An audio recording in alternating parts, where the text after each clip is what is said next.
ପୂର୍ବରୁ ଗୋଟେ video ଛାଡ଼ିଥିଲି pressure cooker ଇସ୍ତେମାଲ କେମିତି କରିବୁ ବୋଲି। ସେଥିରେ ତ ଦେଖେଇଥିଲି ଏକା ଟାଇମରେ କେତେ ପ୍ରକାର ଆମର ପରିବା ସିଝେଇ ପାରିବୁ ବୋଲି।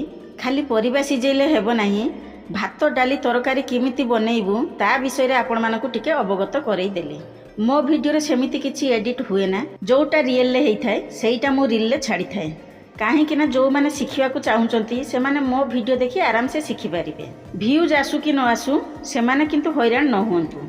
ଏବେ ତ ଦେଖେଇଛି ସିନା ସଙ୍କଟ, ଆଗକୁ କେମିତି ନ ହେବେ ହଟାହଟ। ସଭିଙ୍କୁ କିଛି ନା କିଛି ଜଣା ଥାଏ, କିନ୍ତୁ ଅନ୍ୟର ଭିଡ଼ିଓକୁ ଦେଖି ଶିଖିବାକୁ ମନ ହୋଇଥାଏ। ଉଟପଟାଙ୍ଗ ଭିଡ଼ିଓଠୁ ଦୂରେଇ ରୁହନ୍ତୁ, ନିଜର କିମତି ସମୟ ବଞ୍ଚାନ୍ତୁ। ଆଉ ଯଦି କିଛି ଆପଣମାନଙ୍କ ପାଖରେ ଆଇଡ଼ିଆ ଅଛି ମୋ ସାଥିରେ ସେୟାର କରନ୍ତୁ, ଭଲସେ ତାକୁ ଲୋକମାନଙ୍କୁ ଦେଖେଇଦେବି, କେହି ହଇରାଣ ନ ହୁଅନ୍ତୁ। ପ୍ରେସର କୁକରର ଇସ୍ତେମାଲ ତ ଦେଖେଇଦେଲି, ଏବେ ୱାଟର ହିଟରର ବାରି ଆସିବ।